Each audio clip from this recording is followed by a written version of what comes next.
Somebody turn on the AC, because it's Angel Caruso. Hello and welcome back. Today I'm here to talk about the movie Frozen.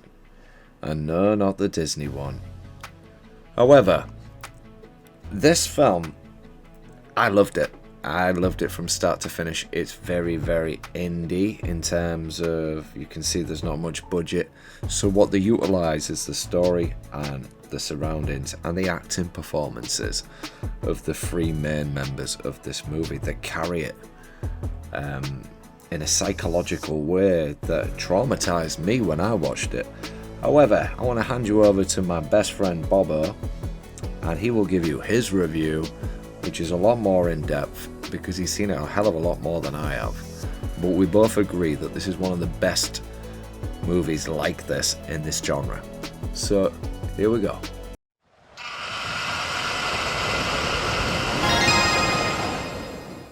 What up, guys? Bobo here with BrassReel Brothers. Thanks for coming back with some more popcorns. Well, look at this crazy shit. Snow and blizzard outside. It's frozen. Yesterday it was 70 degrees here in Texas, and today it's 20, and it's starting to snow harder. I mean, like, everything's shut down. So what better movie to review than Frozen? And I ain't talking about the Disney one.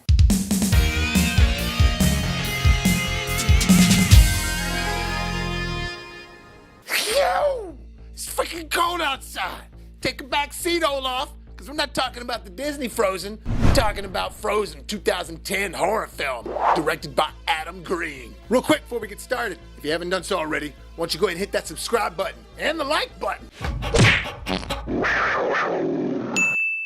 So if any of you have ever been skiing on a mountain and been on a ski lift, when you saw this movie, it scared the shit out of you. Man, upon rewatching this again today, it was so stressful watching it, even though I knew it was gonna happen.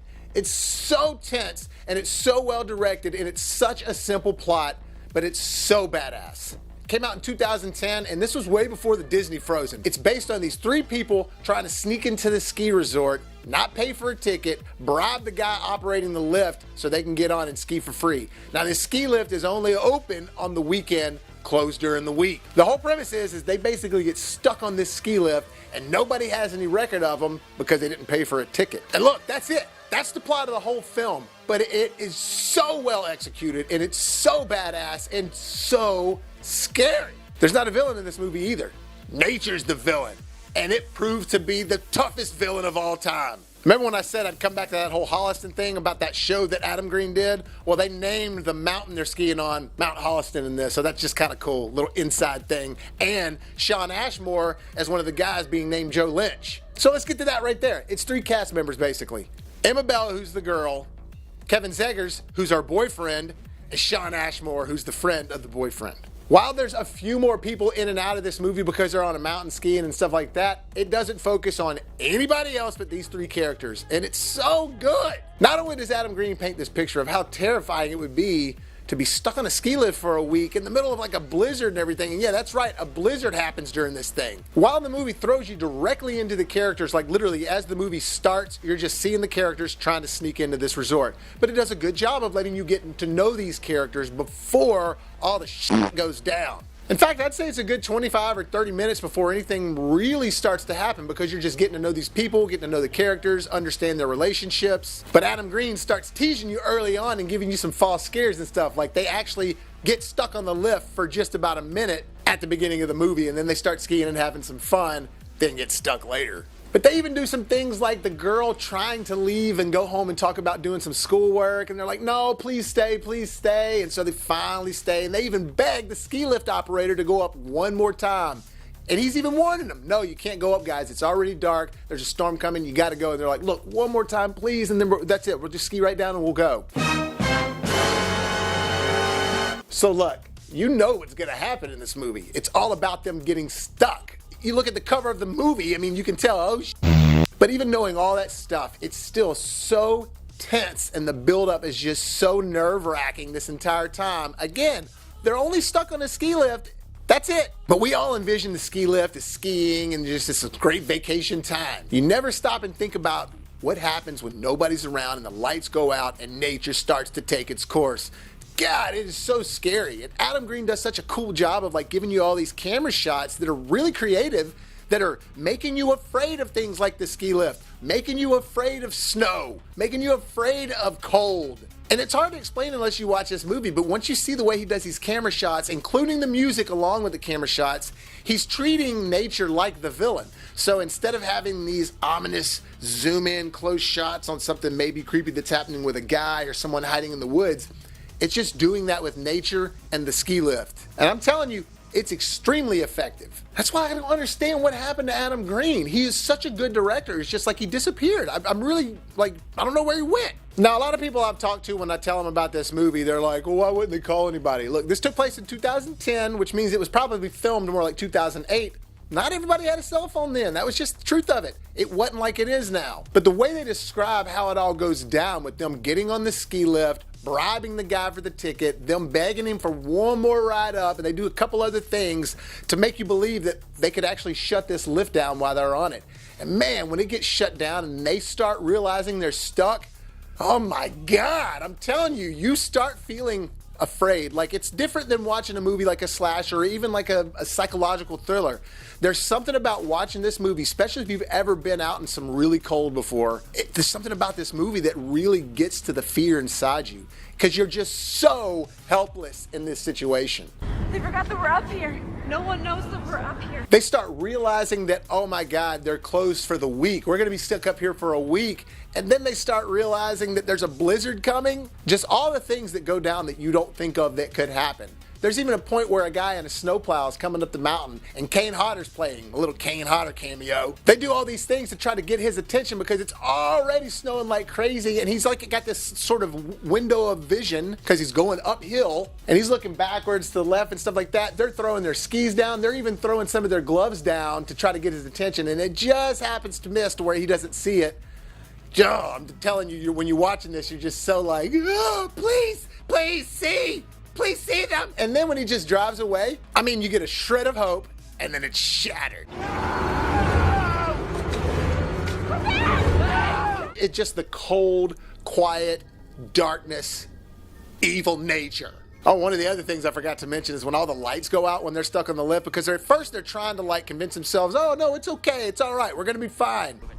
But no, they had to stop, celebrate it right there. We all had to stay on the lift, freeze our asses off. Honestly, by the end of it, I couldn't feel my fingers. I was sitting there. That's sort of the solidifying moment where they're like, oh my God, we're gonna die up here. I mean, all these things are starting to pile up already with the blizzard and things like that. Then it continues to get worse. They start realizing that they gotta pee. They start realizing frostbite's setting in because it's cold up there and the wind's blowing and the blizzard's coming in. The temperatures are dropping. Psychologically, they start to kind of lose it for a second. One of them loses a glove. So many things get worse and worse and worse. It's like, it's so stressful. And once they start tossing around the idea to maybe jump, there's a scene where he jumps, and I just got to tell you this part, when he jumps down and he has this whole leg break scene, it's stomach churning. And it's not even because it's all of that graphic. It's just you're so tensed up in this situation they're already in, which is horrible. And then this happens. Legs are broken. Oh my God. But how could it get any worse, right? Packs of wolves come out at night on the mountains. That's right. Big old packs of wolves. Hungry slaughter wolves. Oh my God, I'm telling you, I'm a horror movie master. Almost nothing gets to me anymore. But this movie, for some reason, there's something about it that just digs inside of me that just, it's very uncomfortable and unnerving. Because they are so absolutely helpless. And remember, I said that Adam Green does all these great camera shots throughout the film, and he does. Like the moments where he's showing the wolves and just the way he's getting you inside of these three characters' perspective.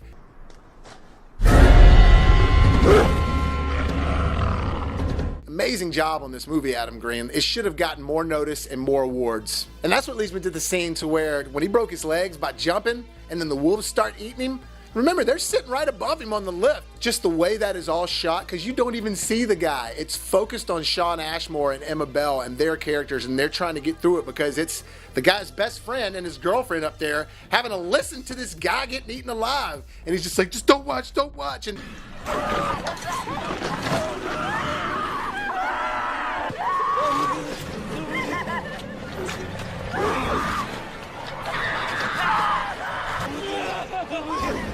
It's emotional, intense, and everything. I mean, you're kind of drained after that moment watching this movie, but there's still a lot more to go. Now they're slightly hysterical, a little bit in shock. They start to blame each other. All these realistic scenarios and things that would happen start to happen. The way the human mind and body would start breaking down, it's very well depicted in this movie, if you ask me. But remember, worse and worse and worse. They see their friend that just got eaten is almost completely buried in snow. By the time they wake up in the morning, more cold, more snow that just buried our eaten alive friend. Not to mention that she forgot she didn't have a glove and she slept with her bare hand all night on that cold ass pole. I thought I was dreaming. Oh yeah, and all this already happened. It's just, why don't you just go ahead and pee on myself? What else are you gonna do? I mean, come on. Look, I'm not gonna tell you anymore because I don't want to spoil it for you. I really want you to watch it. I want you to see how it turns out because there's more that goes down, even after everything I told you. It's just so well done and so terrifying. Adam Green does an amazing job at taking this simple premise and plot and just making it something that you'll never forget. I swear, you watch this movie, you'll never forget it. Frozen, 2010, directed by Adam Green. I give it an A+. Well, that'll do it for this review, guys. Thank you so much for clicking on the video, and if you liked it, hit that like button as well. And if you haven't done so already, hit that subscribe button so you can help us make it to the top. And as always, if life gives you lemons, make some hot, fresh popcorns.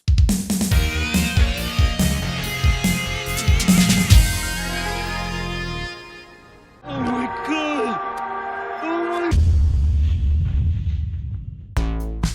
my... Somebody turn on the AC, because it's Angel Caruso.